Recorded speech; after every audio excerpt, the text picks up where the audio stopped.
इंसान कंफ्यूज हो जाता है हमारी सनातन धर्म को लेके। कुछ ऐसे चीजें जो वीडियो है आजकल देखने को मिलता है कि आज रविवार है ये पूजा करो, आज शनिवार है वहां जाके पूजा करो तो आपकी ग्रह पीड़ा नाश हो जाएगा, आप आज के दिन ये चीजें मत करो।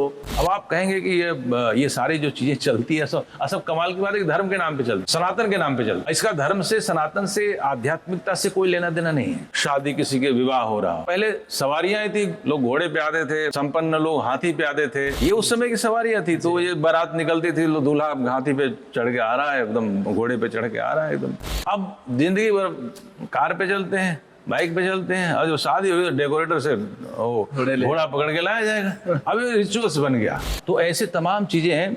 और मैं तो ये जो आपने जो कहा इंटरनेट पे सारी बातें आ रही है कि गुरुवार को ये करें, शनिवार को ये करें, ये देखिए हिंदुओं को इतना डरा दिया गया है, इतना डराया हुआ है, डर का सारा खेल है और धर्म के नाम पे डराया हुआ। तो और एक चीजें करते हैं लोग ईश्वर को प्रसन्न करने के लिए, जो याचना करते हैं कि मैं नारियल चढ़ा दूंगा, मैं धूप दे दूंगा, दीप चढ़ाऊंगा, दीप दूंगा, तो ये सारे जो मनोकामना पूर्ति के लिए लोग करते हैं। मंदिरों में लाइनें लगी होती है कि भाई मेरी बेटी की शादी करानी है, मेरे बेटे को नौकरी चाहिए।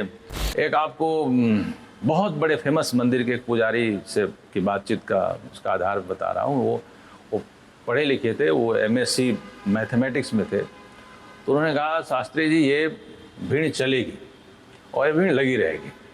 उन्होंने क्या कारण, मैथमेटिक्स में नियम है संभावना, ये रेखाओं की भी एक विद्या है, लेकिन इसके नाम पे इतने पाखंड चलते हैं। तो वो सब चीज़ों से हमें बचना चाहिए। और वेद में कर्मवाद का, गीता में कर्मवाद का उद्घोष है। हमको भीरू बना दिया गया, इधर उधर लाइन में खड़ा कर दिया, डरपोक बना दिया गया। तो हमें कर्म के ऊपर कृष्ण ने जो हमें संदेश दिया था वो कर्मवाद की स्थापना की थी। मुर्दे को सुनाने में लगे हुए हैं, लोग मर जाते हैं उसको गीता सुनाते हैं। अरे गीता पढ़ाने की जगह विश्वविद्यालय में, कॉलेज में हमारे यंग जनरेशन को गीता पढ़ाने की जरूरत है, उनको कर्म की शिक्षा देने की जरूरत है। हम कहाँ यहाँ मुर्दे को बैठ के गीता पढ़ा, मुर्दे के मरते टाइम उनको सुना, मुक्ति मिल जाए। भक्ति योग क्या है? और इसमें जितने भी मैं बोलना चाहूंगा जो वैष्णव है वो कृष्ण को ही मानते हैं परमात्मा, और कुछ शाक्त हैं जो देवी को मानते हैं, और जो शैव है और शिव को मानते हैं, और जो आर्य समाजी जो वेदों को मानते हैं वो निराकार ब्रह्म को मानते हैं। तो इसमें सत्य क्या है और अंतिम में परम ब्रह्म कौन है? ब्रह्म चेतना का असली क्वेश्चन आपने अब पूछा है। हम लोगों के सामने कई देवी देवता पैदा हुए हैं। संतोषी माता हमारे सामने पैदा हुई है। संतोषी माता कहीं पुराणों में जिक्र नहीं है। परमात्मा व्यक्ति नहीं है, वो शक्ति है, तो उसकी कोई प्रतिमा हो ही नहीं सकती। तो मूर्ति पूजा ठीक है या मतलब आज के समय के लिए? अब देखिए, नमस्कार दोस्तों, आप सभी का स्वागत है ब्रह्म चेतना की सत्य प्रकाश पॉडकास्ट सीरीज में। आज के जो अध्याय है ये बड़ी रोचक है। आज के अध्याय में जो हमारे अतिथि हैं वो है आचार्य प्रभारंजन पाठक जी। आज के जो विषय है वो है वेदों और भगवान के ऊपर। क्या आप भी भगवान से डरते हैं? क्या भगवान हमें डराने के लिए है? इन विषयों को लेके आज का पॉडकास्ट है, तो हमारे साथ अंत तक बने रहिए और इस पॉडकास्ट को देखिए और कुछ सीखिए। नमस्कार। नमस्ते आचार्य। नमस्ते। आचार्य जी कैसे हैं आप? एकदम अच्छा। आचार्य जी मैं ये जानना चाहूंगा आपसे कि आज के जो इंटरनेट के जमाना है तो उसमें सब कुछ यूट्यूब में मिल जाता है, फेसबुक में देखने को मिलता है। तो मैं खुद का पर्सनली ये पूछ रहा हूँ कि इंसान कंफ्यूज हो जाता है हमारी सनातन धर्म को लेके। कुछ ऐसे चीजें जो वीडियो है आजकल देखने को मिलता है कि आज रविवार है ये पूजा करो, आज शनिवार है वहां जाके पूजा करो तो आपकी ग्रह पीड़ा नाश हो जाएगा, आप आज के दिन ये चीजें मत करो, आपका क्षति हो जाएगा। तो ये क्या वेद में और ये क्या चीजें हमारी जो पुराने चीजों में है, क्या ऋषियों ने ये बनाए डराने वाली चीजें? असल में क्या है, हमारी जो सनातन संस्कृति है ये बहुत प्राचीन काल से चली आ रही है। और जैसे गंगा जब गोमुख से निकलती है तो वो एकदम प्योर उसका जल होता है, लेकिन हरिद्वार आते आते थोड़ी मिलावट हो जाती है, कानपुर आते आते कुछ ज़्यादा ही मिलावट हो जाती है, और बनारस होते होते कलकत्ता जाते जाते गंगा का पानी कम और कचरा ज़्यादा हो जाता है। ऐसी हमारी जो सनातन संस्कृति है, 1 अरब 96 करोड़ वर्ष, लगभग 2 अरब वर्ष पुरानी हमारी संस्था है और उस समय की चली आ रही विचारधारा है। तो उसमें समय काल परिस्थितियों में अनेकानेक चीज़ें मिक्स होती गई, कुछ रीति रिवाज, कुछ उस समय की ज़रूरतें थी, तो वो सारी चीज़ें हमारे यहाँ रिचुअल्स का रूप ले लेती हैं। और कई बार हम इसको कह सकते हैं कि भेड़ चाल में, तो उसको हम अपनाने लग जाते हैं। मैं ऐसे बहुत सारे उदाहरण दे दूंगा, और केवल स्पिरिचुअल या धार्मिक क्षेत्रों में नहीं, अनेक क्षेत्रों में ऐसे हैं कि हम लोग कभी कोई चीज़ आवश्यक होती है और उसको मानते हैं लोग, लेकिन वो कभी निरर्थक हो जाती है चीज़ें, लेकिन फिर भी उसी रूट पे व्यक्ति चलता रहता है। जी। हमारे यहाँ एक हरियाणा में एक महात्मा जी थे, उनको बड़ा बिल्लियों से बहुत प्यार था। तो बिल्लियाँ 10-12 पाल रखी थी। तो जब हवन करने बैठते तो बिल्लियाँ परेशान करती, कोई इधर से भागे उधर, उधर से भागे उधर। तो कहे हवन करने से पहले बिल्लियों को पेड़ से बांध दिया करते थे, फिर तसल्ली से हवन कर लेते थे, फिर बिल्लियों को खोल देते थे। वर्षों बीत गए, महात्मा जी रहे नहीं और बिल्लियाँ भी नहीं रही। अब उनके जब चेले हवन करते तो गाँव से 10 बिल्ली पकड़ के लाते थे, पेड़ से बांधते थे, फिर हवन करते थे, फिर उनको छोड़ देते थे। अब वो रिचुअल्स बन गया। तो ऐसे हमारे यहाँ हजारों ऐसे रिचुअल्स हैं जो किसी समय में ज़रूरत थी, वो हम लोग आज उसको ढोते हैं, उस परंपरा को ढोते हैं। तो ये अभी के समय के जितने सारे फेस्टिवल है, जितने सारे फेस्टिवल देखिए, अब उसमें कुछ हमारी ऐसी है जिस सनातन शब्द जो है ना, ये अपने आप में इतना गहरा शब्द है जी। सनातन शब्द को आप जब समझेंगे तो सनातन का अर्थ होता है जो पुरातन है फिर भी नूतन है, इसलिए वो सनातन है। अब सनातन के नाम पे जितनी ये चीजें आप जो कह रहे हैं कि यहाँ नहीं जाओ वहाँ जाओ, ये मंगलवार है, बुधवार है, गुरुवार है, अलग अलग इसी, ये सब ये न बहुत पहले था और न बाद में रहने वाला है, ठीक है ना। बहुत सारी निरर्थक चीज छट जाएंगी। तो जो ऐसी तत्व की जो चीजें हैं, जो यूनिवर्सल सत्य है, वो सनातन तत्व है। तो वो यूनिवर्सल सत्य का उद्घाटन वेद करता है, जो हर काल में, उसको वेदों में कहा गया हमारी जो संस्कृति है विश्ववारा संस्कृति है। यानी हमारी संस्कृति में इतनी ताकत है कि उसको पूरी दुनिया अपना सके। यानी वो सत्य। अब आप कहेंगे कि ये सारी जो चीजें चलती है, सब कमाल की बात है कि धर्म के नाम पे चलती है, सनातन के नाम पे चलती है जी। इसका धर्म से, सनातन से, आध्यात्मिकता से कोई लेना देना नहीं है। शादी किसी के विवाह हो रहा हो तो पहले सवारियां थी, लोग घोड़े पे आते थे, संपन्न लोग हाथी पे आते थे, अपने अपने लोग सवारियों पे आते थे। ये उस समय की सवारियां थी। तो ये बारात निकलती थी, दूल्हा हाथी पे चढ़ के आ रहा है, एकदम घोड़े पे चढ़ के आ रहा है एकदम। अब जिंदगी भर कार पे चलते हैं, बाइक पे चलते हैं, और जो शादी हुई तो डेकोरेटर से घोड़ा पकड़ के लाया जाएगा। अब ये रिचुअल्स बन गया। उस समय जरूरत थी, उस समय वही था, अब वो रिचुअल्स बन गया। अच्छा, घोड़े पे चढ़ने का ड्रेस अलग होता है, वो धोती ऐसी बंधी होती है कि घोड़ा आसानी से बैठ सकता है। अब ये पैंट 3 पीस पैंट कोट पहन के घोड़ा पे दूल्हा बैठते, कभी कभी अगर घोड़ा भिदक जाए तो पैंट फटना ही है। तो ये कई चीज़ें हमारे यहाँ, बहुत सारी चीज़ों को हम ऐसे ढोते हैं जिनकी कोई आवश्यकता नहीं होती। ऐसी तमाम चीज़ें हैं। और मैं आपको सिर्फ यही नहीं, अन्य क्षेत्रों में भी है। हमारे यहाँ तो जब देश स्वतंत्र हुआ तो चूँकि अंग्रेज शासन करके गए थे, तो स्वतंत्र होने के बाद वर्षों बाद तक हमारे यहाँ पार्लियामेंट में बजट 3:30 बजे रखा जाता था। अच्छा, क्यों? क्योंकि अंग्रेज जब थे तो वहाँ, यहाँ जब 3-3:30 बजता था तो वहाँ 10 बजता था करीब, लंदन में। तो उस समय फ़ोन वगैरह तो हो ही गया था, तो कोई बात करनी है, कोई डिस्कस करनी, तो उन्होंने अपने 10 बजे के ऑफिस टाइम की सुविधा से यहाँ पार्लियामेंट में 3-3:30 बजे बजट रखवा देते, ताकि कोई डायरेक्शन दे दे, कोई निर्देश दे सके। देश स्वतंत्र हो गया, अंग्रेज चले गए, वो चले गए, लेकिन वर्षों तक हम उसी परंपरा को ढो रहे थे। यानी 3:30 बजे बजट रख रहे थे। तो मोरारजी देसाई हिड़ गए, ये क्या बेवकूफ़ी है। अरे अब अपना सत्र शुरू हो रहा है 10 बजे, 10:30 बजे, तो पहले बजट रखो ना, तब तो बहस होगी। तो हम, मेरे कहने का मतलब है, केवल रिचुअल्स में ही नहीं, तमाम क्षेत्रों में ऐसे हैं जिसमें हम अंध परंपरा के शिकार हो जाते हैं। हाँ, तो ऐसे तमाम चीज़ें हैं।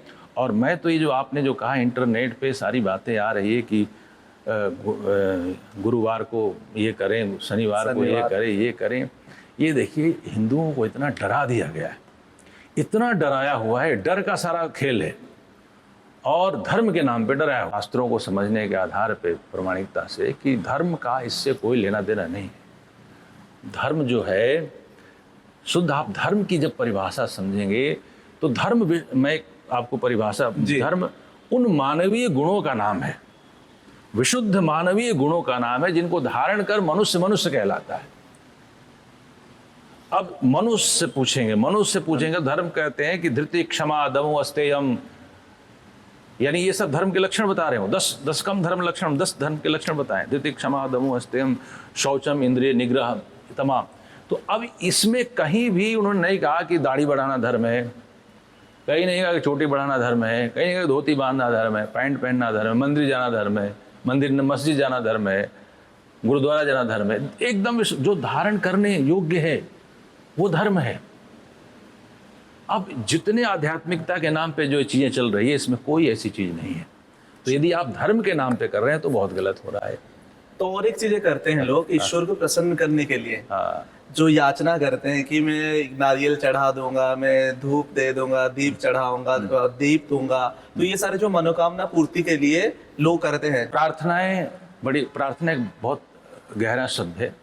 इसको आप जाएंगे तो प्रार्थना, मतलब प्रकर्षण, विशेष उत्कंठा से, विशेष विह्वलता से अर्थना, याचना करना, किसी चीज की मांग करना, ये प्रार्थना है।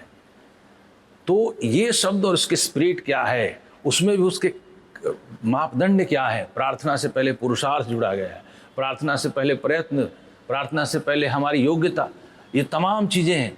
उन विषयों पे तो बहुत बात की बात, लेकिन जो मैं आपको मुख्य विषय बता रहा हूँ कि ये जो मंदिरों में लाइनें लगी होती है कि भाई मेरी बेटी की शादी करानी है, मेरे बेटे को नौकरी चाहिए, उसको ये अलग अलग तरह के डिमांड। मैं एक आपको बहुत बड़े फेमस मंदिर के एक पुजारी से की बातचीत का उसका आधार बता रहा हूँ। वो पढ़े लिखे थे, वो MSc मैथमेटिक्स में थे। तो उन्होंने कहा, शास्त्री जी ये भीड़ चलेगी और ये भीड़ लगी रहेगी। उन्हें क्या कारण, मैथमेटिक्स में नियम है संभावना।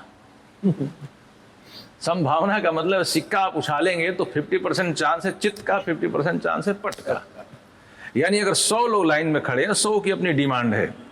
किसी को बेटी की शादी करानी है, किसी को बेटे की शादी करानी है, किसी को दुकान लगाना है, किसी को बिजनेस करना है, किसी को बीमारी दूर करनी है। सबकी अपनी अपनी डिमांड है, सब अपने अपनी तरह से प्रयत्न करें। तो साधारण सा गणित का नियम कहता है कि 100 लोगों में से 50 लोगों की डिमांड पूरी होने वाली है। अब जिन 50 लोगों की डिमांड पूरी हो जाएगी, वो तो अगली बार 10-20 और लेके लाइन में खड़े रहेंगे। और इसमें इतना डराया हुआ है कि जिनकी डिमांड पूरी नहीं होगी वो कहेंगे कि अभी मेरे अंदर कुछ कमी है, भगवान ने अभी सुना नहीं, अगली बार हो सकता है सुन ले। तो वो भी अगली बार लाइन में रहेंगे। तो घाटा तो कुछ नहीं बढ़ा। हाँ। तो ये इस आधार पे लाइनें लगेगी। और ये आजकल का ज़माना है कि ये मार्केटिंग का ज़माना है। लोग नए नए भगवान मार्केट में आते हैं और उनके नाम पे बड़ी चलती है। और इसका धर्म अध्यात्म से कोई लेना देना नहीं है। ये लोगों को एक अलग ही तरीके से लोग वो उसको अलग ही डायरेक्शन में ले जाते हैं। हमें इसमें सतर्क रहना चाहिए। ज्ञानपूर्वक, बुद्धिपूर्वक भगवान ने दिमाग दे रखा है, हमें हर चीज़ में अपने बुद्धि का, दिमाग का उपयोग करते हुए अपने कार्य करने चाहिए। बाकी देखिए, चीज़ें हम प्रयत्न तो करते हैं अपने अपने स्तर पे, तो कुछ ना कुछ अच्छा होगा, कुछ ना। कई बार लगते हैं बड़ा शास्त्री जी अगला साल कैसे होगा, या तो कुछ अच्छा होगा या कुछ बुरा होगा, दो ही चीज़ें होनी है। तो मैं अगर कोई निशानेबाज नहीं हूँ, यहाँ गोल एक घेरा बना के मैं निशाना 10 पत्थर मारूंगा तो 1-2 पत्थर तो निशाने पे लग ही जाएंगे। मेरे गुरुजी थे, उनके पास वो यंग थे जब, तो किसी कोई आए, बोले कि एक बड़े पहुँचे हुए व्यक्ति आए हैं जो हस्तरेखाओं को पढ़ते हैं और पूरा भविष्य बता देते हैं आपका कि क्या इन्हीं में लिखा होगा। विद्या है, मैं इसकी आलोचना नहीं कर रहा हूँ। इसकी रेखाओं का अपना एक आकलन है, एक विद्या है। ज्योतिष एक बहुत बड़ी विद्या है। मतलब ज्योतिष विद्या सच है। ज्योतिष विद्या में बहुत कुछ सच है, बहुत कुछ उसमें गणितीय जो आकलन है वो सब ठीक है, लेकिन इसके नाम पे बहुत कुछ चलता है। तो अब वो कह रहे हैं कि वो कह रहे हैं नहीं, मैं तो इसमें मानता नहीं, मैं तो कर्म के ऊपर विश्वास करता हूँ। अरे नहीं, वो तो जो यंग थे हमारे, जब उससे तो उनके कहेंगे नहीं आप कर्म के ऊपर विश्वास, लेकिन हाथ दिखाओ, बहुत पहुँचे हुए। वो आज से करीब 50 साल पहले की घटना वो सुना रहे थे। बोले कि वो उस समय उनकी फीस 2000 रुपये थी। तो बोले कि ये तो 2-2 हज़ार रुपया लेके देखते हैं, हाँ बहुत बहुत पहुँचे, बड़े नामी व्यक्ति हैं। तो आचार्य जी बोला कि नहीं, हमें इस पर यकीन नहीं, विश्वास नहीं। बहुत आग्रह करने पे बोले कि अच्छा ठीक है, आप इतना कहते तो मैं हाथ दिखा लेता हूँ। तो उन्होंने हाथ दिखाया, तो उन्होंने बहुत कुछ बताया, जैसा सब बताते हैं, बहुत कुछ बताया। अब बताया, उसके बाद उन्होंने बात आई दक्षिणा की, तो बोले कि मैं तो दक्षिणा देने वाला ही नहीं हूँ। तो वह उनका चेहरा बदल गया। तो वो बोले कि मेरे 25 साल बाद क्या होगा वो आपने देख लिया, अभी 5 मिनट बाद में आदमी दक्षिणा देगा कि नहीं देगा, ये आप पहले देखना चाहिए था हाथ में। पहले देख लेना चाहिए था कि आदमी दक्षिणा देने वाला है कि नहीं देने वाला है। मेरे 25 साल बाद की आप भविष्य बता रहे हैं, 30 साल बाद की भविष्य बता रहे हैं, अभी आपको 5 मिनट पहले का भविष्य नहीं पता था कि आदमी जो बैठा है वो हमको कुछ देगा कि नहीं देगा। तो ये सब एक आकलन है, ठीक है ना। आजकल तो विद्या इसमें ऐसी है, फेस रीडिंग विज्ञान है। आपके बाल मोटे हैं तो आपका क्या स्वभाव होगा, आपके बाल पतले हैं तो आपका कैसा नेचर होगा, आपकी आंखें छोटी है तो आपका नेचर क्या होगा, आपके आंखें भूरी है तो आपका नेचर क्या होगा। एक विद्या है, हाँ आकलन है। लेकिन इसको 100% नहीं कर सकते। रीडिंग का है कि आपके हैंड राइटिंग आपकी ऐसी है तो आपका कैसा नेचर होगा, आपकी बहुत अच्छी है तो ये सारी ऐसी ये रेखाओं की भी एक विद्या है। लेकिन इसके नाम पे इतने पाखंड चलते हैं, तो वो सब चीज़ों से हमें बचना चाहिए। और वेद में कर्मवाद का, गीता में कर्मवाद का उद्घोष है। गीता, वेद, हमारे उपनिषद, हमारे शास्त्रीय परंपरा सब कर्म का उद्घोष करती है कि हमें कर्म करना है। हम सब कर्मण्यवाधिकार रस्ते वाले लोग हैं, हमको भीरू बना दिया गया, इधर उधर लाइन में खड़ा कर दिया, डरपोक बना दिया गया। तो हमें कर्म के ऊपर कृष्ण ने जो हमें संदेश दिया था वो कर्मवाद की स्थापना की थी। और एक ऐसे व्यक्ति को खड़ा कर दिया जो कह रहा है कि मैं लड़ूंगा ही नहीं, उसको इतना मोटिवेट किया उन्होंने कि वो अपने सब सगे संबंधियों को कर्म और धर्म के आधार पे लड़ने को तैयार हो जाता है। उस गीता को हम लोग जो, अब मैं बड़ा कई बार कठोर शब्दों का प्रयोग कर लेता हूँ, मुर्दे को सुनाने में लगे हुए हैं। लोग मर जाते हैं उसको गीता सुनाते हैं। अरे गीता पढ़ाने की जगह विश्वविद्यालय में, कॉलेज में हमारी यंग जनरेशन को गीता पढ़ाने की जरूरत है, उनको कर्म की शिक्षा देने की जरूरत है। हम कहाँ यहाँ मुर्दे को बैठ के गीता पढ़ा, मुर्दे के मरते टाइम हाँ उनको सुना, हाँ मुक्ति मिल जाएगी। ये गीता कहाँ, इस गीता के नाम पे इतना अनाचार। गीता तो सीधा कर्मवाद का फिलॉसफी देते, उसके नाम पे कहा जाता है कि जो हुआ अच्छा हुआ, जो हो रहा है वो भी अच्छा हो रहा है, जो होगा वो भी अच्छा हो रहा है। इससे बड़ा गीता के साथ अन्याय क्या हो सकता है। यानी जो हुआ अच्छा हुआ, जो हो रहा है, जितना आतंकवाद, लूट खसोट, बलात्कार, सब जो घटना है सब अच्छा हो रहा है, और जो होगा अच्छा, हमें कुछ करने की जरूरत नहीं। यानी हमें अकर्मण्य बनाने के सारे महात्मा जो कथावाचक ये गीता के नाम पे जो सारे उपदेश करते हैं, ये कर्मवाद के गीता के नाम पे हम हिंदुओं को भीरू, डरपोक, नपुंसक बना रहे हैं। तो फिर गीता का बदलाव कैसे हुआ, बदल कैसे गई गीता? गीता बदली नहीं है, गीता को प्रेजेंट करने के लोगों के तरीके बदल गए। लोग गीता में तो वही श्लोक है, वही कर्मवाद की कई चीजें। क्या होता है देखिए, चीजों को समझने के लिए, उनके दृष्टिकोण को, लेखक के आशय को समझने के लिए कई दृष्टि चाहिए। अब मान लीजिए कोई बात कही जाती है तो किसके लिए कही गई है, किस परिस्थिति में कही गई है, उसका आशय समझना बड़ा जरूरी है। जैसे मान लीजिए मैं जेब में 10,000 रुपये लेके लोकल ट्रेन में मुंबई के चढ़ गया, मेरी जेब कट गई, 10,000 रुपये गए। तो अब गीता का ये उपदेश हमारे लिए बड़ा सुकून देगा कि चलो अपना नहीं था, 10,000 रुपया चला गया, अब उसकी छोड़ो, क्योंकि अब तो आना नहीं गया। ये उपदेश उस समय हमें बहुत सुकून देगा। लेकिन मुझे 10,000 रुपया कमाना है तो ये उपदेश काम नहीं करेगा कि चलो आना होगा तो आ जाएगा 10,000 रुपया, ठीक है ना।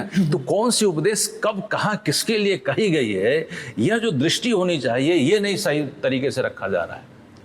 ठीक है, 10,000 रुपया कमाना होगा तो हमें कितने हाथ पैर हिलाने पड़ेंगे, कितना पुरुषार्थ करना पड़ेगा, कितना प्रयत्न करने पड़ेगा, तब 10,000 रुपया हासिल होगा।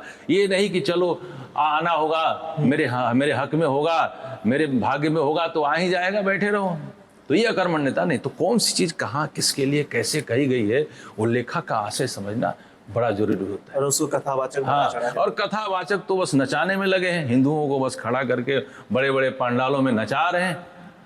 तो मैं एक चीजें पूछना चाहूंगा, मतलब ये काफी मेरा मतलब प्रश्न है। हाँ, भक्ति योग क्या है? हाँ, और इसमें जितने भी मैं बोलना चाहूंगा जो वैष्णव है वो कृष्ण को ही मानते हैं परमात्मा, और कुछ शाक्त हैं जो देवी को मानते हैं और जो शैव है और शिव को मानते हैं, और जो आर्य समाजी जो वेदों को मानते हैं वो निराकार ब्रह्म को मानते हैं। तो इसमें सत्य क्या है और अंतिम में परम ब्रह्म कौन है? वो कृष्ण है या शिव है या देवी है या निराकार ब्रह्म ओम है? ब्रह्म चेतना का असली क्वेश्चन आपने अब पूछा है। आपका ब्रॉडकास्ट ब्रह्म चेतना का है, बड़ा गहरा शब्द है। तो इसमें यह है, जितने पुराणों में सब हैं, ये सब जो बातें लिखी गई है, सब में एक दूसरे के मतभेद आपको मिलेगा। विष्णु पुराण पढ़ेंगे तो विष्णु सर्वोपरि हैं, शिव सब उनके दास वास हैं, दाएं बाएं के हैं। शिव पुराण पढ़ेंगे, शिव सबसे सर्वोपरि हैं। सब जितने 18 सब एक दूसरे के उसमें हैं। तो ये इसको संप्रदाय कहते हैं, मतलब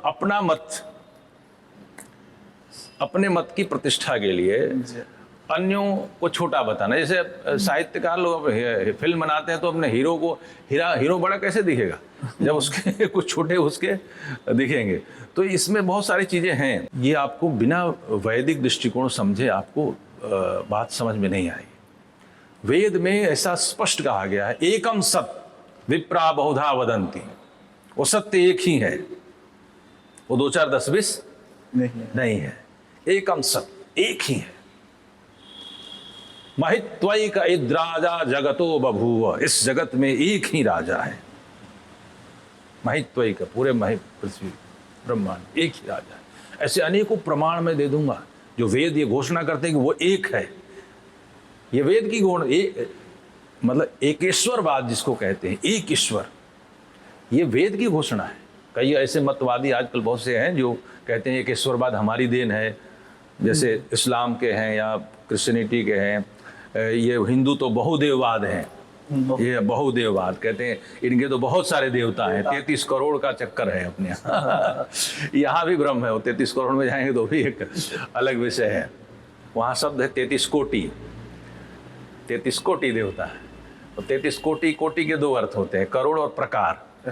हाँ, एक उच्च कोटि के विद्वान है तो वो एक अलग है। लेकिन मेरा कहना ये है कि जब वेद इस बात की घोषणा करते हैं कि वह जो है एकम सत्य, एक ही सत्य है, और बाकी जितने सारे, और देखिए अब इसमें ईश्वर के विषय में तो हम लोग क्या बोलेंगे, इस पे हम क्या बात करेंगे। बड़े बड़े जो ज्ञानी संत महात्मा महापुरुष ऐसे जो लोग हुए जिन्होंने नेति नेति कह दिया कि हमें समझ में नहीं आया, तो ऐसे बहुत सारे लोग हैं ना जो हाथ खड़े करे सरेंडर हो गए। और वास्तव में जो लोग थोड़ी गति जिनकी हुई या जिन्होंने थोड़ा बहुत समझा वो मौन हो गए। ये तो बोलने वाले हम जैसे लोग जिन्हें कुछ समझ में नहीं आता, अज्ञानी लोग हैं, हम जैसे अज्ञानी लोग हैं जो कुछ कुछ बोल देते हैं। लेकिन जिन्होंने समझा, जिन्होंने जाना, वो तो चुप हो गए, मौन हो गए। लेकिन मैं जो बातें कह रहा हूँ, हो सकता है ये मेरे अनुभव की चीज़ नहीं है, लेकिन जो शास्त्रों का निर्देश है उस आधार पे कहता हूँ कि वेद में स्पष्ट कहा है एक ईश्वर है। ये शिव, दुर्गा, काली, सरस्वती, ये जितने भी सारे नाम हैं सब एक ही ईश्वर के नाम है, और उनके गुण कर्म स्वभावानुसार अलग अलग नाम है। जैसे विश्लिर व्याप्तो धातु से विष्णु शब्द बनता है, तो परमात्मा चूंकि सर्वत्र सब में व्यापक है इसलिए उसका नाम विष्णु है। शिव कल्याण धातु से शिव शब्द बनता है, वो सबका कल्याण करता है इसलिए उसका नाम शिव है। वो सबका सृजन करता है इसलिए वो ब्रह्मा। तो अनेक उनके गुण कर्म स्वभाव के अनुसार अनेक नाम है। लेकिन हम लोगों ने इमेजिन करने के लिए अलग अलग तस्वीरें, अलग अलग फोटोएं, अलग अलग मंदिर, अलग अलग ये सब बनाए, लेकिन वो अलग अलग नहीं है, वो एक ही। और परमात्मा एक भी और दे, परमात्मा व्यक्ति नहीं है, वो शक्ति है। शक्ति, ठीक है ना जी। परमात्मा व्यक्ति नहीं, वो शक्ति है, इस बात को ध्यान में रखिएगा। जैसे आपका नाम सिद्धार्थ, ये आपके बड़े भाई हैं। मान लीजिए आपको कोई बड़े भाई हैं तो आपको आप उनके लिए आप सिद्धार्थ नहीं है, अरे छोटे इधर आ, छोटे भाई हो गए। आपकी मम्मी आपको बेटा कह के बुलाएगी, कहेगी ना बेटा जरा ये इधर आना। आपकी कोई बहन होगी तो आपको भैया बोलेगी, ठीक है ना। आप अगर कहीं मान लीजिए अभी आप एंकरिंग कर रहे हैं तो आप एंकर हैं, ठीक है। तो हमारे एक व्यक्ति के 10, 20, 50 नाम हो सकते हैं। हमारे किस आधार पे? हमारे गुण, कर्म, स्वभाव। जैसे आपका स्वभाव कुछ जो होगा उसके आधार पे भी नाम। घर में कोई बच्चा ज़्यादा खाता है तो वह बड़ा पेटू है, कोई दंड बैठक ज़्यादा लगा है बड़ा भीम बन रहा है? तो एक बच्चे का नाम 10, 20, 50 हो सकता है। तो हम लोग जीवात्मा जो छोटे गुण कर्म स्वभाव, थोड़े थोड़े गुण कर्म स्वभाव वाले हैं, हमारे 10, 20, 50, 100 नाम हो सकते हैं। तो परमात्मा जो अनंत गुण कर्म स्वभाव वाला है, उसके अनंत नाम है। विष्णु भी वही है, काली भी वही है, दुर्गा भी वही है, सरस्वती भी वही है, यम भी वही है, वरुण भी है, राहु भी है, केतु भी है, काल भी है, शिव भी है। सब वही परमात्मा, एकम सत, एक ही शक्ति है। आज उसके नाम पे लड़ रहे हैं। हाँ, हम लोगों के सामने कई देवी देवता पैदा हुए हैं। संतोषी माता हमारे सामने पैदा हुई है। संतोषी माता कहीं पुराणों में जिक्र नहीं है। फिल्म बनी, फिर हमारे महाराज लोगों ने संतोषी व्रत कथा लिख दिया, और उस समय पोस्ट कार्ड से मार्केटिंग हुई। ये नेट का जमाना नहीं था, तो मार्केटिंग हुई। आपको पास पोस्ट कार्ड आएगा तो वो 20 लोगों को भेजना है, नहीं तो आपका बहुत बुरा होगा। मार्केटिंग का ट्रेंड था, उस समय तरीके थे। आज का थोड़े है। फेमस बन गए। आज फेसबुक पे आता है कि आपके पास मैसेज आया, इसको नहीं आपने 10 लोगों को फॉरवर्ड किया तो आपका ये नुकसान हो जाए। ये बहुत पहले का चल रहा है। तो ये बहुत पहले चल रहा है। और तो ये संतोषी माता आपके सामने पैदा हुई है। कई ऐसे चीज़ें लोग और उनके फॉलोअर्स, उनके मानने वाले हो जाते हैं। तो हमारे यहाँ गायत्री मंत्र हुआ, वेद का मंत्र है गायत्री मंत्र। हजारों वर्षों से इसका जप अनुष्ठान चलता रहा है। लेकिन जो गायत्री मंत्र को जो मूर्ति का जो आकार दिया, ये बड़े विद्वान हुए पंडित श्री राम शर्मा आचार्य जिन्होंने गायत्री परिवार की स्थापना की। उनके जीवन काल से गायत्री माता की मूर्ति चली, क्योंकि उन्होंने काफ़ी वैदिक साहित्यों का अध्ययन किया। और उनके दर्शन में जाएंगे तो खुद मूर्ति पूजा के समर्थक नहीं है, लेकिन चूंकि उन्होंने देखा कि हिंदू समाज जो है, इनको एकत्रित करने के लिए, इनको बांधने के लिए ये कुछ किसी न किसी मूर्ति के संस्कार पड़े हुए हैं, तो उन्होंने गायत्री माता की तस्वीर बनाई। और वो आज गायत्री शक्तिपीठ वगैरह के नाम से बहुत जगह चलते हैं। तो कहने का मतलब है कि 2 देवियों को तो मैं आपके सामने बताया, जो आपके सामने जिनका जन्म हुआ है। ऐसी हमारी सूफी सनातन संस्कृति थी, लाखों वर्षों की पुरानी है। तो ऐसे बहुत से हमारे पुराणों के आधार पे ऐसे देवी देवताओं का, क्योंकि एक कालखंड आया महाभारत, खासकर महाभारत के युद्ध के बाद, कि वेद, उपनिषद, दर्शन, इन विषयों को, शास्त्रों को पढ़ाने वाले लोग नहीं रहे, मारे गए बहुत सारे लोग। तो जब कहते हैं सूरज जब अस्त होता है ना, तो लोग अपने अपने दिए जला लेते हैं, और रोशनी तो चाहिए ना जी। तो ऐसे ही जो मत संप्रदाय पुराणों की जो दिए छोटे छोटे जलाए लोगों ने, और वो दिए जो जलाए ताकि कुछ रोशनी बिखरे, तो उसमें हुआ क्या कि उसमें बहुत सारे चीज़ें बनी। और उसमें से मूर्ति पूजा जैन मत के बाद ये चली। मूर्ति पूजा का जो विशेष प्रारंभ है वो जैन मत के बाद, क्योंकि जैनी लोगों ने अपने तीर्थंकरों के बड़े सुंदर मूर्तियां भव्य बनाई और लोग हजारों की तादाद में जैन मत को मानने लगे। तब हिंदू समाज ने अपने बड़े बड़े जो महापुरुष हैं, राम है, कृष्ण है, इनके तस्वीरें बनाई, मूर्तियां बनाई और मंदिर बनने लगे ताकि हिंदू समाज संगठित रहे। तो इस हिसाब से ये चल पड़ी परंपरा। लेकिन वेदों में तो स्पष्ट एक मंत्र है, न तस्य प्रतिमा अस्ति, न तस्य प्रतिमा अस्ति, उसकी कोई प्रतिमा हो ही नहीं सकती। मैंने कहा ना, परमात्मा व्यक्ति नहीं है, वो शक्ति है, तो उसकी कोई प्रतिमा हो ही नहीं सकती। तो मूर्ति पूजा ठीक है या मतलब आज के समय के लिए गलत? अब देखिए, ठीक है गलत है ये तो बहुत गहरा विषय है, क्योंकि कई चीज़ें इसके पक्ष में और विपक्ष में, दोनों चीज़ों में बहुत लोग तर्क देते हैं। और आध्यात्म में थोड़ी जिसको आगे जाना हो, स्पिरिचुअलिटी में थोड़ा सा आगे बढ़ना हो, तो आपको इस मूर्ति पूजा से परे जाना पड़ेगा। आपको हाथ जोड़ लिया, नमस्ते कर लिया, थोड़ा फूल अक्षत चढ़ा लिए, अगर यहीं तक सीमित रहना है तो ठीक है। लेकिन आपको आध्यात्मिक उन्नति करनी है, आपको अपने आत्मिक शक्ति को बढ़ानी है, तो आपको इससे काम चलने वाला नहीं है। क्योंकि स्वामी दयानंद सरस्वती से किसी ने कहा कि आप कहते हैं ईश्वर सर्वव्यापक है, सब जगह व्यापक है, तो मूर्ति में भी है, तो क्या दिक्कत है? अगर हम मूर्ति को पूजा करते हैं तो क्या परेशानी है? आप कहते हैं सर्वव्यापक है, पूरे यूनिवर्स में उसकी सत्ता है, तो भाई मूर्ति में भी तो है। तो स्वामी दयानंद ने कहा ठीक है मूर्ति में भी है, लेकिन मैं तो मूर्ति में नहीं हूं। तो अगर मिलना होगा किसी से तो मिलना जहां दोनों रहेंगे वहीं मिलना होगा ना। तो परमात्मा तो सर्वव्यापक है, मूर्ति में भी है, लेकिन मैं तो अपने हृदय में, मैं अंदर हूं, मैं आत्म तत्व हूं, और वो वहां भी व्यापक है। तो अगर आपको मिलना है इस आध्यात्म में, उसके शक्ति को अपने जीवन में कुछ उसका संवाहक बनना है, तो आपको वहीं मिलन करना पड़ा जहाँ दोनों हो। ठीक है ना?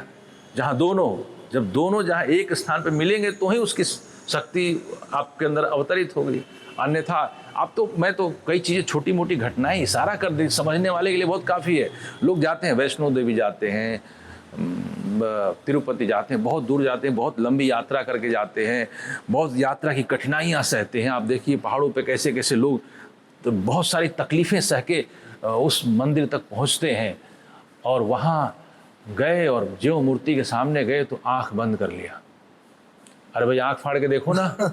जिनके लिए 10 दिन से इतनी मेहनत करके, इतने खर्चे करके आए हो देखने के लिए, उनको आंख फाड़ के देखिए ना भाई, तो आंख वहां बंद क्यों कर लिया? ये इशारा है, ये बाहर नहीं मिलेगा, अंदर ही मिलेगा। तो आप मंदिर नहीं जाते? खूब मंदिर जाता हूँ मैं। ये भी आर्य समाज का परिसर है, मंदिर ही है, और मंदिर खूब आना जाना रहता है। परमात्मा का बना है, साक्षात आप मंदिर है। मंदिर जो मन का दर है वही तो मंदिर है। मन के दर को मंदिर कहते हैं, और मन कहाँ है? अंदर। हाँ, यह जो काया है यही मंदिर है, इसी में झाड़ू लगाना है। तो बाहरी मंदिर जाने की हाँ, वो तो एक सिंबॉलिक है, बाहर इशारा। हमारे कई चीजें बाहर की चीजें इमेजिन करने के लिए बताई जाती है, दिखाई जाती है, प्रेरणा करने के लिए, लेकिन वो सब आध्यात्म का मतलब होता है इंटरनल यात्रा। आध्यात्म स्पिरिचुअलिटी है क्या? आंतरिक यात्रा है। मंदिर, ये मंदिर परमात्मा का सबसे बड़ा बनाया हुआ यही मंदिर है। हरि का द्वार यही है, यहीं से हरि का दरवाजा खुलेगा, इधर उधर भटकने की जरूरत नहीं है। लेकिन लोग भटकाव में जा, तो हमें आध्यात्म का जो वास्तविक स्वरूप है, इंटरनल जो यात्रा है, जो पतंजलि जिसका मार्गदर्शन करते हैं, जिसका हमारे ऋषि कणाद, महर्षि पतंजलि, वशिष्ठ आदि जो हमारे ऋषि मुनियों जो हमें राजपथ दिया है आध्यात्मिकता का, जिसमें आप बैठ जाइए, आंख बंद कर लीजिए, आपको कोई पूजा की सामग्री की जरूरत नहीं है, कोई मंत्र की जरूरत नहीं है, एक मौन यात्रा है, साधना की मौन यात्रा है।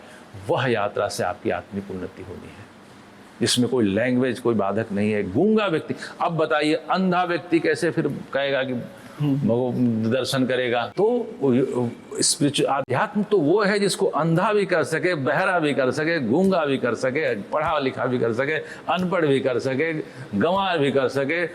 हर व्यक्ति उस चीज को प्राप्त कर सकता है। तो यह क्षमता ऋषियों के बताए हुए पथ पर है।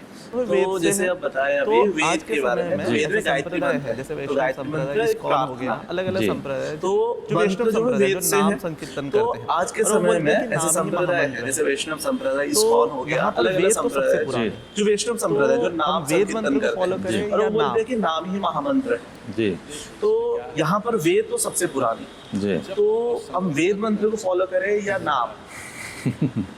देखिए इसमें क्या है, जप और संकीर्तन का जो सवाल है, तद जपस तदर्थ भावनम,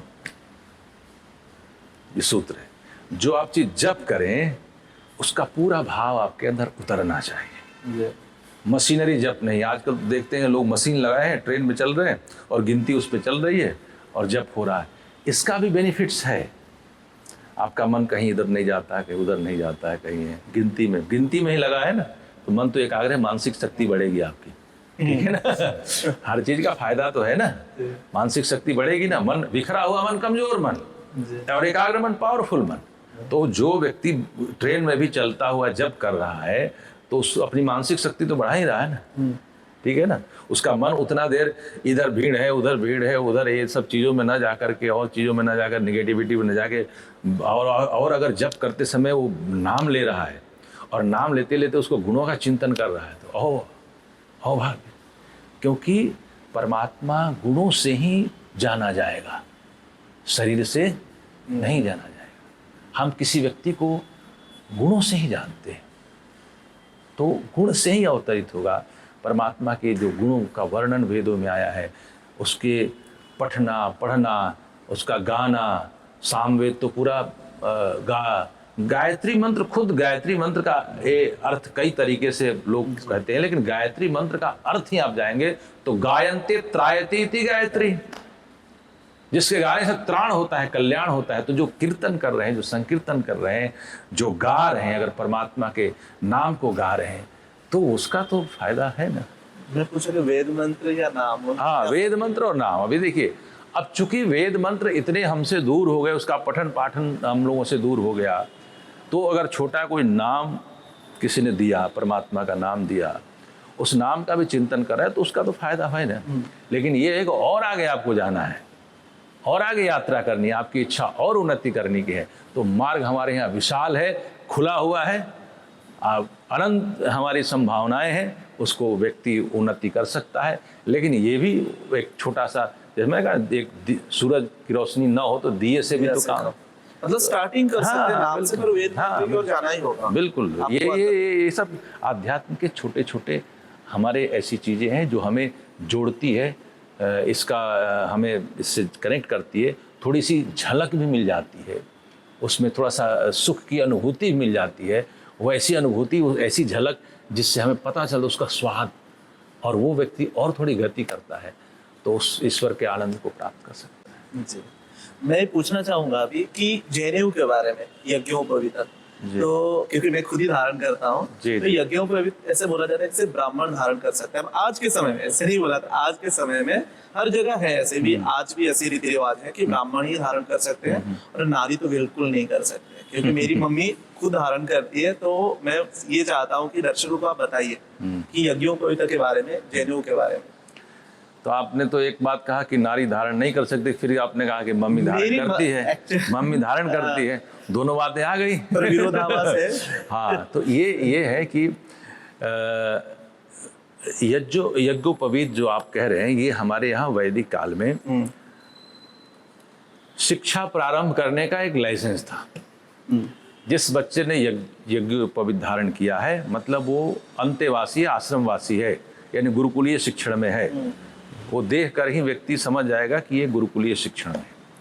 तो एक तरीके से एक परमिट था हमारे यहाँ, जो आपने कई बार कर्मकांड की विधियों में देखा होगा कि जब यह संस्कार होता है यज्ञोपवीत का, तो इस संस्कार में यज्ञोपवीत होगा और तुरंत वेदारंभ होगा और गायत्री मंत्र का उपदेश होगा। तो अब तो चूंकि सब चीज़ें बहुत घालमेल हो गई है, अब बच्चा 25 साल का हो गया, 26 साल का हो गया, शादी करना है तो कुछ लोग के यहाँ ऐसी परंपरा है कि शादी से पहले जनेऊ करना है, तो उसी दिन कर लेंगे, कुछ दिन पहले कर लेंगे। तो ये सब इसका विकृत रूप है। वास्तव में हमारे यहाँ शास्त्रों में जो वर्णन है 5 साल, 6 साल, 7 साल, 8 साल, 5 से 8 साल के बीच में जनेऊ की विधि हो जाती थी। पुरुष और महिला दोनों को पढ़ने का अधिकार है, तो कहीं भेद नहीं, पुरुष भी धारण करे और महिला भी धारण करे, और कोई भी उसमें कोई भेदभाव नहीं। हाँ, अब इसमें कई चीजें हमारे यहाँ उल्टे तरीके से समझा। जैसे एक हमारे यहाँ होता था कि कोई के जैसे शास्त्रों में आप पढ़ेंगे कि ब्राह्मण का बच्चा है तो उसको 5-6 साल में जनेऊ दे दीजिए, ब्राह्मण कुल से आया है तो। और क्षत्रिय का है तो उसको 7 साल में दे दीजिए, वैश्य का है तो उसको 8 साल में दे दीजिए जनेऊ। और शूद्र को कहा जनेऊ मत पहना, इस शूद्र के कुल से आया बच्चा। तो अब इसको बहुत गलत तरीके से प्रेजेंट किया गया। ये था कि ये हमारे उस जमाने में रिजर्वेशन था, यानी ब्राह्मण कुल से आया है तो बच्चा, तो आचार्य को समझ है कि ये एक ऐसे कुल से आया है जिसको शिक्षा और संस्कार बहुत परंपरा में चीजें मिली है, तो उसको तो 5-6 साल में वो रेडी है गुरुकुल के शिक्षण प्राप्त करने के लिए। लेकिन जो क्षत्रिय कुल से आया है उसको थोड़ा 7 साल का हो जाए तो थोड़ा सा वो इन विषयों को समझे ठीक से। वैश्य का बच्चा है थोड़ा 1 साल, उसको और बेनिफिट दिया गया है। और जो शूद्र कुल से आया है बच्चा, तो उसको तो जनेऊ नहीं पहनाएंगे, देखा इस पर विशेष ध्यान रखना है इस बच्चे के ऊपर। तो वो तो रिजर्वेशन था उसका गुरुकुल में। हमारे जो रिजर्वेशन का आरक्षण का इतना बड़ा मुद्दा है, ये ऋषियों ने उस समय रिजर्वेशन दिया था, उस कुल, उस परिवार को, उस बच्चे को रिजर्वेशन दिया था कि भाई पता चल जाए कि ऐसे कुल से आए कि इस बच्चे के ऊपर ज़्यादा मेहनत करनी है, इसको ज़्यादा पठन पाठन में तैयार करना है, उसको ज़्यादा योग्य बनाना है। तो क्योंकि वो उसको पारंपरिक ढंग से उसको उतना नहीं मिल पाया है, क्योंकि माता पिता श्रम और सेवा में लगे रहे, वो उसको समय नहीं मिल पाया, तो उसको उसके ऊपर ज़्यादा ध्यान है। तो यह तो जनेऊ उनको, हाँ अब ये भी है कि जब गुरुकुल में पढ़ लिया बच्चा, जनेऊ मिल जाता। हाँ जब पढ़ लिया तो वहाँ पर अब कोई किस खानदान से आया, किस कुल से आया, कोई मायने नहीं रखता। वहाँ पर आचार्य ने देखा 10 साल उसको पढ़ाया बच्चे को, 15 साल पढ़ाया बच्चे को। आचार्य ऑब्जर्व करता था कि कौन सा बच्चा किस टाइप का है, क्योंकि सब एक जैसे नहीं होते। कितना भी मेहनत किया जाए, सब 99% सब नहीं लाएंगे, ठीक है ना। कुछ 50% लाएंगे, कुछ 60% लाएंगे, कुछ 80% होगा ना। कितनी भी मेहनत हो, ये भेदभाव, अब इसको भेदभाव कह लीजिए, जो कह लीजिए, क्योंकि हमारे यहाँ किसी चीज़ को इस ढंग से हिंदू समाज को टारगेट करने के लिए ऐसे उल्टे तरीके से समझाया जाता है। अब इस मुझे एक बात घटना याद आ रही, फिर मैं भूल जाऊँगा, इसलिए आपको बताऊँ। मैं किसी के यहाँ हवन कराने गया, तो वहाँ एक अम्मा बैठी थी और बेटा बहू थे। तो बहू पीरियड होता है ना, पीरियड में थी। तो बेटे ने, अम्मा ने कहा कि पंडित जी, वो आचार्य जी, वो बहू तो नहीं बैठेगी पूजा में। तो लड़का थोड़ा सा देखा उनको, उन्हें कोई बात नहीं, वहाँ बैठ जाए, बेटा से हवन करा लेंगे। तो बेटा बैठा, तो बैठते बोला, पंडित जी अपने हिंदू समाज में बड़ा भेदभाव है, क्यों नहीं कर सकती पूजा? मेरा भी कुछ, हाँ बड़ा भेदभाव है, अपने हिंदू सनातन संस्कृति में बहुत भेदभाव है, बहुत, मतलब ये है। मैंने उस समय मैंने कहा, हवन शुरू किया, आधा हुआ तो मैंने बताया, देखो ये कोई भेदभाव नहीं है, ये अपने ये कुछ ऐसे लोग बैठे हैं, वामपंथी विचारधारा के लोग, जो हमारे जनरेशन को ऐसे उल्टे सीधे दिमाग भरते हैं। भेदभाव नहीं है। आपको ये पता होना चाहिए कि एक महिला जब इस दौर से गुजरती है तो अत्यंत पीड़ा से गुजरती है। तो हमारे यहाँ संयुक्त फैमिली होती थी, भाभी है, जेठानी है, देवरानी है, तमाम चीज़ें हैं, ननद है, सास है, बहू है, संयुक्त फैमिली होती। तो जो महिला उस दौर से गुजरती थी तो 4 दिन उसको छुट्टी दे दी जाती थी कि भाई तुम आराम करो, क्योंकि उस महिला की पीड़ा आप नहीं समझ पाएंगे, पुरुष नहीं समझ पाएंगे कितने पीड़ा से वो 4 दिन गुजरती है। तो उस महिला को हमारे पूर्वजों ने व्यवस्था रखी थी, भाई अब घर में इतने लोग हैं, भाई रसोई में तुमको नहीं जाना है, तुम पूजा पाठ के कुछ चक्कर नहीं करना, तुम आराम करो, बस रेस्ट करो। हाँ रेस्ट करो। और शरीर के में जो उस समय शरीर की जो हार्मोन्स जो भी स्थिति बनती है, उसमें उसको रेस्ट होना बड़ा जरूरी है। तो वो उसके लिए रिजर्वेशन था, उसको आराम करने दिया जाता था। तो ये भेदभाव नहीं था, उसको तो रिलैक्स दिया गया। अब इसको हमारे बहुत सारे ऐसे टीम बैठी है जो हमारे हिंदू जनरेशन को समझाने लग जाती है, अरे यहाँ तुम्हारे यहाँ तो बहुत भेदभाव। और वो लोग समझाते हैं जिनके देवालयों में महिला जा नहीं सकती वो लोग हमें समझाते हैं कि जिनके देवालयों में महिला जा नहीं सकती, वो हमें बताते हैं हमारे यहाँ तो महिलाएं ब्रह्मा बनती है, हमारे यहाँ महिलाएं तो रणभूमि में तलवार चलाती है, युद्ध कला में कौशल में पारंगत हैं, हमारे यहाँ तो महिलाओं का शौर्य पराक्रम से हमारा पूरा वैदिक इतिहास भरा पड़ा है। वो लोग हमें समझाते हैं कि अरे तुम्हारे यहाँ भेदभाव हो रहा है। तो कहने का भाव ये है कि हमारे यहाँ कई चीज़ों को बड़ा उल्टे तरीके से प्रेजेंट किया जाता है, और इसके लिए टीम लगी हुई है बड़ी प्लानिंग के तहत। तो खैर, मैं जिस बात की चर्चा कर रहा था, जनेऊ संस्कार हमारे यहाँ सबको विधान है। जब गुरुकुल में बच्चा पढ़ जाता था तो आचार्य देखते थे कि ये बच्चा ज्ञान विज्ञान में बहुत एक्सपर्ट है, इसको पढ़ने पढ़ाने में बड़ा इसकी प्रवीणता है, तो कहते देखो बेटा तुम ब्रह्म वृत्ति के योग्य, तुम ब्राह्मण धर्म का कार्य कर लेना। कोई बच्चा ऐसा होता था जो लीडरशिप जिसके अंदर होती थी, नेतृत्व का गुण होता था, सिस्टम को ठीक से चलाने की उसकी योग्यता होती थी, तो उसको कहते तू प्रशासनिक क्षेत्र में जाना, तो सोसाइटी को लीड करना, तो तेरा क्षत्रिय वर्ण तेरे लिए अनुकूल है। अब वो कहाँ से आए इससे कोई लेना देना नहीं है। ये वर्ण है, वर्ण किया गया, सेलेक्ट हमने चुना, अपना काम चुना अपने स्वभाव के अनुसार। जैसे कोई जातिवादी का इसका मतलब नहीं, हमने अपने चॉइस के अनुसार अपने काम को सेलेक्ट किया है। कोई बिजनेस व्यापार में, खेती में, लेन देन में, हिसाब किताब में एक्सपर्ट है, उसको कहा जाता है तू तो बिजनेस व्यापार संभालना, खेती वगैरह का काम करना, तो वैश्य वृत्ति को संभाल लेना। अच्छा, कुछ लड़के इसमें छटेंगे ना, कुछ तो फेल होंगे ना, कितना भी टीचर आचार्य एक जैसे कुछ भी शिक्षण कर ले, कुछ तो छटेंगे ना। अब बेचारे छट गए, अनुत्तीर्ण हैं, तो उनको आचार्य ने कहा देखो तुम मेहनत से मत भागना, परिश्रम से मत भागना, परिश्रम करना, जहाँ जिसको जैसा सहयोग चाहिए सहयोग देना, तुम्हारा जीवन अच्छा रहेगा। तो ये तो कर सकते हो ना, मान लो तुम वो काम नहीं कर सकते, वो काम नहीं कर सकते, लेकिन अपने श्रम से, मेहनत से। तो हमारे यहाँ 4 तरह के लोग इस तरफ तैयार होते थे, और 4 हमारी समाज की 4 बड़ी समस्या है। हमारे ऋषियों की दूरदर्शिता तो सोच देखिए, 4 बड़ी समस्या है, अज्ञानता का, अन्याय का, अभाव का और आलस्य का। और इन चारों समस्याओं से लड़ने के लिए 4 तरह के लोग तैयार किए जाते थे। अज्ञानता से जो लड़े उसका नाम ब्राह्मण है। जिसके सामने अन्याय ना हो वो क्षत्रिय है। अगर क्षत्रिय कोई लड़ाई हो रहा है, किसी को कोई परेशान कर रहा है, कोई पीड़ित कर रहा है, और क्षत्रिय वहां से मुंह फेर के चला गया, तो क्षत्रिय नहीं है, वो मुर्दा है, मरा हुआ है, क्षत्रिय नहीं है। क्षत्रिय के सामने अन्याय नहीं होना चाहिए। समाज में कोई भूखा नहीं रहे, कोई नंगा नहीं रहे, कोई अभाव में नहीं रहे। इस अभाव की पूर्ति करता है वैश्य।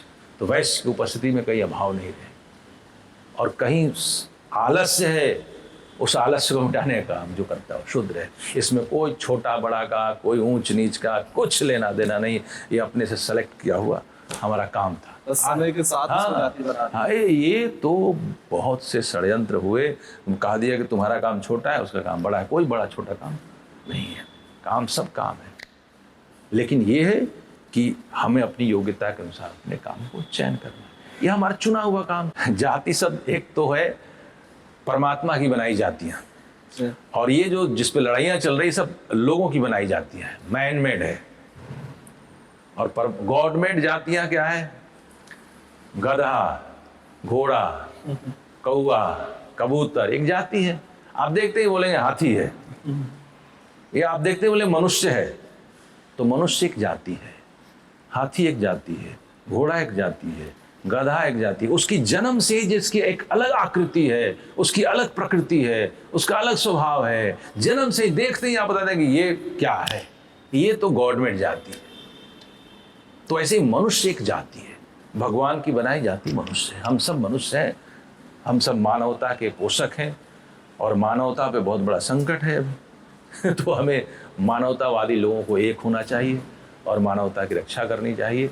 लेकिन यह जो बनाई हुई जो जातियां हैं, ये सब लोगों की बनाई जातियां हैं। इसका वर्ण व्यवस्था से भी विकृत हुई है सब चीज़ें। इस पर बहुत गहरे से विचार हो सकता है। इसके भी अपने कारण रहे हैं। उन कारणों को समझ करके, दूर करके समाज में एक समरसता और एक सौहार्द का वातावरण कायम किया जा सकता है। यज्ञ की बात करें तो यज्ञ हवन जो होता है जी, तो इसमें भी स्त्रियों का अधिकार नहीं दिया गया। हमारे यहाँ तो खूब अधिकार है। देखिए, वेद, यज्ञ, गायत्री, वेद में कहीं कोई भेदभाव नहीं है। वेद में भेद नहीं है। भेद कहाँ है? वेद में भेद नहीं है। ठीक है ना। अब एक मैं आपको वेद मंत्र सुनाता हूँ, उस प्रमाण देता हूँ। उस मंत्र में कहा गया है, यथे माम वाचम कल्याणीम आवदानी जनेभ्य। वेद स्वयं भगवान कहते हैं, यह जो कल्याणी वाणी है, ये जनेभ्य, जन शब्द मालूम है?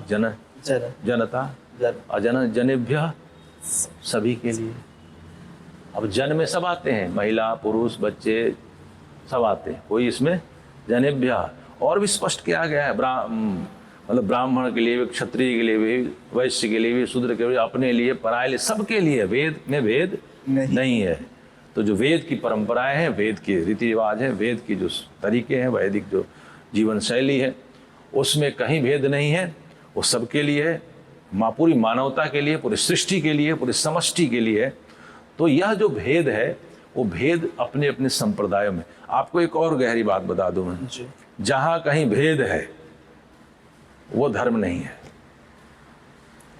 धर्म वही है जो यूनिवर्सल सत्य है, वही धर्म है वास्तव। अगर कुछ चीज आप मानते हैं और धर्म के नाम पे मानते हैं, और वो चीज दूसरा नहीं मान सकता, विवाद है उसमें, तो वो जिसको दूसरा मान ही नहीं सके, तो वो जो उसमें भेद है, एक दूसरे के खिलाफ है, वो धर्म का तत्व नहीं हो सकता। धर्म वो है, जैसे कहते सत्य बोलना, चोरी नहीं करना, हिंसा नहीं करना, ये जो मनु ने चीजें बताई है, ये सबको एक चोर भी चाहता है कि मेरे यहाँ ईमानदार नौकर रहे, खुद चोर है लेकिन वो चोर को पसंद नहीं करता। तो जो चीज हम पसंद नहीं करते, जो धर्म का मतलब जो धारण करने योग्य है। अब धारण करने योग्य है तो कहेंगे तो सब धारण, भाई एक आतंकवादी ने आतंक फैलाने का ही काम धारण कर लिया है तो उसके लिए तो वही धर्म हो गया ना। गायत्री मंत्र में आता है धियो यो न प्रचोदयात्, उसमें कहा गया कि भगवान हमारी बुद्धियों को सन्मार्ग में प्रेरित करो। तो किसी ने कह दिया कि भाई ये तो भाई एक आतंकवादी भी कह सकते हैं, भगवान जब मैं आतंक फैलाने जाऊं, बम बारूद लगाने जाऊं तो मेरी बुद्धि इतनी शार्प रखना कि कोई मुझे देखे नहीं, मैं सांप बच के निकल जाऊं। एक जेब का तरह जेब काटने जाएगा तो भी कहेगा भगवान से कि भगवान जब मैं जेब काटने जाऊं तो मैं जेब काटते समय कोई मुझे पकड़े नहीं, प्रेयर कर सकता है। तो फिर तो वो भी कहेगा मैं भी धार्मिक कार्य कर रहा हूँ, मैं भी धारण कर रहा हूँ। लेकिन नहीं, शब्दों में बड़ी गहराई है। तो गायत्री मंत्र में धिया शब्द आया है, बुद्धि शब्द का एक अलग रूप है। हाँ, धिया यानी वो बुद्धि जो धारण करने योग्य है। यानी एक जेब कतरा ये तो कह सकता है कि मैं जब जेब काटने जाऊं तो मैं पकड़ा ना जाऊं, लेकिन ये कभी प्रार्थना नहीं कर सकता कि मैं मार्केट से जा रहा हूं मेरी कोई जेब काट ले जाए। यानी वो इसको अपने को ऊपर अप्लाई, इसका मतलब धर्म नहीं है। कोई आतंकवादी बम प्लांट कर रहा है कि यहाँ बम विस्फोट हो, हजारों लोग मर जाएं और मैं साफ बच के निकल जाऊं, ये प्रार्थना तो कर सकता है, लेकिन ये कभी प्रार्थना नहीं कर रहा है कि मैं मार्केट में जा रहा हूं और कोई दूसरा बम लगा दे और मेरे ही चिथड़े उधर उड़ जाए। ये तो नहीं कर सकता, यानी वो खुद पे अप्लाई नहीं कर सकता। इसका मतलब वो धर्म नहीं है। तो जो खुद पे अप्लाई नहीं हो सकता वो धर्म नहीं है। धर्म का तत्व है कि जो खुद पे भी जो धारण करने योग्य है वही धर्म है। बस सीधा सा। आचार्य जी, इस्कॉन में बोला जाता है कि भगवान कृष्ण ही सब कुछ है और बाकी जितने सारे हैं देवता या वेद भी और सब कुछ उनके अंदर है। हाँ। और बाकी सब मायावाद है। वैसे अलग अलग संस्थाएं भी है, ब्रह्म कुमारी हो गए जो बोलते हैं कि खुद ही हम बन सकते हैं भगवान। तो ऐसे फिर आर्य समाज जो वेद को मानता है। तो ये संस्थाओं में क्या फर्क है और ये संस्था एक ही नहीं हो पा रही कभी, क्यों ऐसा है? इसमें यह है कि संस्थाओं में ही फर्क नहीं है, हर व्यक्ति दूसरे व्यक्ति में फर्क है। मतिर वो कहते हैं ना, मतलब हर सबका दिमाग में फर्क है। भेद सब जगह है, लेकिन आपको कोई ऐसे पॉइंट रखने होंगे जो सब में कॉमन है, तो आप उस पर केंद्रित होंगे तो आप एक होंगे। आप भेद वाले को पकड़ेंगे, ये जो मत पंथ हैं, चाहे इस्कॉन हो, चाहे राधा स्वामी, चाहे निरंकारी हो, चाहे बहुत सारी संस्थाएं हैं, तो अलग अलग ये अपनी चीज़ों को प्रमोट करती है कि भाई यही सही है, दूसरा कुछ नहीं है। और कुछ लोग तो अपने को भगवान ही बना देते हैं, अहम ब्रह्मास्मि। तो ये भी एक चलता है कंसेप्ट। तो कहने का भाव ये है कि ये सब लोग अपने अपने मत पंथों को चलाते हैं, लेकिन ये चीज़ें अपने अपने मत पंथों के हिसाब से, अपने मत पंथों को बढ़ने के हिसाब से ठीक है, लेकिन समाज और सोसाइटी को अगर अच्छा बनाना है तो हमें कुछ ऐसी चीज़ें लेनी पड़ेंगी जो सब में कॉमन हो और सब में सत्य। स्वामी दयानंद सरस्वती जी जब आर्य समाज की स्थापना की, तो आर्य समाज की स्थापना की तो उन्होंने कोई स्पष्ट कहा कि मैं अपना कोई मत नहीं चला रहा हूँ, मेरे अपने कोई विचार नहीं है, बोले कि जो वेद के विचार है वही आर्य समाज के विचार है। तो आर्य समाज जो संस्था है जिसको आपने चर्चा की, वो इन संस्थाओं के तरह ये नहीं है कि आर्य समाज कोई अपनी चीज़ चला रहा हो कि हमारे ये देवता हैं, हमारे स्वामी देव। आपने देखा होगा कि कहीं ऐसा कुछ है नहीं कि हमारी कोई चीज़ है हम उसी को कर रहे हैं। हम कहते हैं जो ब्रह्मा से लेके जैमिनी पर्यंत जो ऋषियों की परंपरा है वही हमारी परंपरा है, जो वेद में कही गई सनातन बातें वही विचार हमारे विचार हैं। तो आर्य समाज विशुद्ध रूप से उन वैदिक सनातन सत्यों को उद्घाटन करने के लिए, यानी उनको पुनर्स्थापना के लिए आर्य समाज की स्थापना स्वामी जी ने महसूस की। उन्होंने एक ऐसा संगठन बनाया जो, चूँकि मैंने कहा ना कि अपनी सनातन संस्कृति बहुत पुरानी है, तो जैसे जल गंगा में मिलावट हो जाती है वैसे हमारे रीति रिवाजों में मिलावट होती है। तो स्वामी दयानंद जी इस बीमारी को, बहुत सारी चीज़ों को समझा कि आज जो समाज में भेद है, उनके कालखंड में आप जाएंगे तो अंग्रेज़ों का राज्य था, समाज बटा हुआ था, छुआछूत, भेदभाव, ऊंच नीच, कहीं भाषा के नाम पे, कहीं प्रांत के नाम पे, कहीं संप्रदाय के नाम पे, कहीं महिलाओं का उत्पीड़न हो रहा था, विधवाओं को के साथ उत्पीड़न हो रहा था। विधवा की शादी, जो पति मर जाए कम उम्र में तो विधवा पूरी जीवन भर बैठ जाती थी, उसका लड़कियों को शिक्षण नहीं दिया जाता था। बहुत समाज में बहुत सारी भयानक परिस्थितियाँ थी। उस परिस्थिति को उन्होंने बहुत समझा और इस बीमारी का मूल उन्होंने पकड़ा कि आज हम, कमाल की बात है कि हम हजारों साल से दूसरों के शासन में रहे, गुलामी में रहे, और हम अपनी गुलामी से बाहर आने की सोचते भी नहीं थे। यानी हम पराधीनता में ही हमें सुख मिलने लगा था। हमारी जो हालत थी वो ये थी कि हम दूसरों के अधीन होकर ही सुखी थे। हम हजारों वर्षों की गुलामी को हमने अपना भाग्य समझ लिया था। ऐसे वातावरण में महर्षि स्वामी दयानंद का अवतरण होता है। उन्होंने सबसे पहले जो हिंदू समाज के अंदर जो सारी चीज़ें थी, इसके ऊपर उन्होंने सारी चीज़ों का अध्ययन किया, वेदों का पठन पाठन किया, अध्ययन किया, और तब लगा कि इसके मूल में यह है कि हम अपने स्वाभिमान से ही मर चुके हैं, हम तो एकदम मुर्दा बन गए हैं। और तब उन्होंने जगाया, कहा कि तुम्हारे अंदर बहुत दिव्य शक्ति है, हम सनातन संस्कृति के संवाहक हैं, हम आर्य पुत्र हैं, हम वेदों को मानने वाले हैं, मर्यादा पुरुषोत्तम श्री राम के वंशज हैं, योगीराज श्री कृष्ण के वंशज हैं। हमें उन्होंने जगाया और कहा कि हम इस धरती के बहुत बहुत गौरवशाली इतिहास के संवाहक हैं। तो उन्होंने हमें जगाया, और इस तरह जगाया, तब हमें खड़ा किया। आपको ताज्जुब होगा जान के कि स्वतंत्रता के आंदोलन में, भारत की स्वतंत्रता के आंदोलन में एक कांग्रेस के इतिहासकार हुए पट्टाभी सीतारमैया, उन्होंने अपनी पुस्तक लिखी। उसमें लिखते हैं कि 80% आर्य समाजियों ने बलिदान दिए, उनके लिखित किताब में। गांधी जी को मानना पड़ा कि जहाँ जहाँ आर्य समाज हैं वहाँ स्वतंत्रता का आंदोलन बड़े तेजी से फैल रहा है।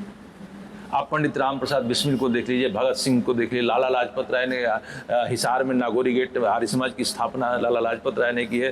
लाला लाजपत राय, पंडित चंद्रशेखर आजाद को देख लीजिए, पंडित बिस्मिल को देखिए, बिस्मिल तो जेल खाना में हवन करने वाले व्यक्ति थे। ऐसे एक बात मैं अभी रोकना चाहूंगा, थोड़ा सा सॉरी, इसमें भगत सिंह की बात आपकी है। तो भगत सिंह बोलते हैं वो नास्तिक थे।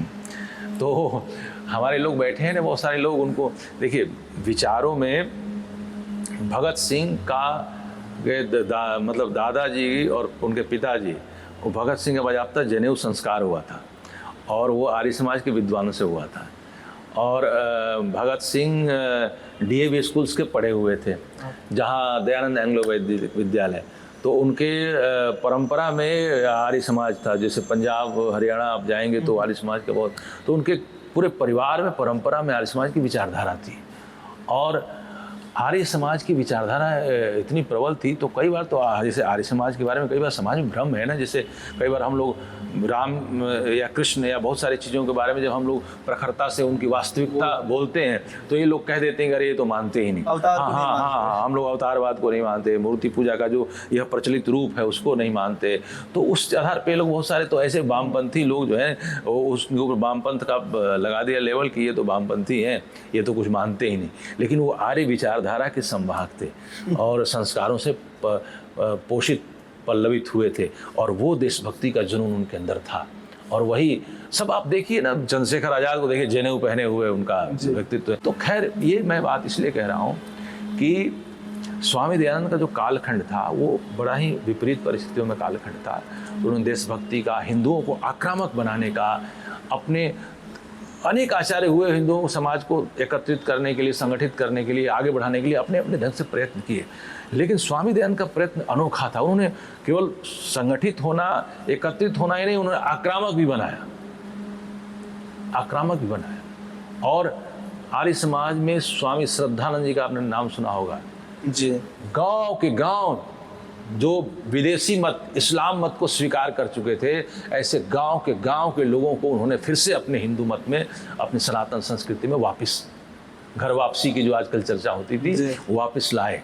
और हजारों की संख्या में लोग बुलाते स्वामी श्रद्धानंद जी को, और वो जाते थे। शुद्धि का आंदोलन, जो शुद्धि का आंदोलन आपने सुना होगा, वो आर्य समाज की देन है और स्वामी श्रद्धानंद की देन। उनको तो गोली मार दी थी लोगों ने। और ऐसे अनेक बलिदानी आर्य समाज, पंडित लेखराम हुए, बहुत सारे लोग हुए जिनको विधर्मियों ने बड़ी क्रूरता से, बड़े छल से जाकर उनका कत्लेआम कर दिया। और हमारे उस समय के जो नेता थे, उस समय उन लोगों के साथ न्याय नहीं हुआ। स्वामी श्रद्धानंद हो या पंडित लेखराम हो, लाला लाजपत राय को लाठियों से पीट के मार दिया गया। तो तमाम लोग थे जो आर्य समाज के नेता थे, आर्य समाज के लीडर से, विचारों से निकले हुए लोग थे, जिन्होंने देश की आज़ादी में हिंदू समाज को संगठित करने में, एक करने में बहुत बड़ी भूमिका निभाई। और दुर्भाग्य से देश उन लोगों के शासन में चला गया, उन लोगों के हाथ में चला गया जो इन सब चीज़ों से प्रेम नहीं करते थे।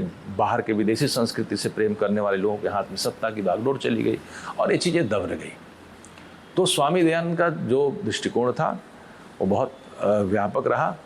और आज भी अगर समाज उनके दृष्टिकोण को समझे तो एक बहुत सुंदर वातावरण समाज बन सकता है।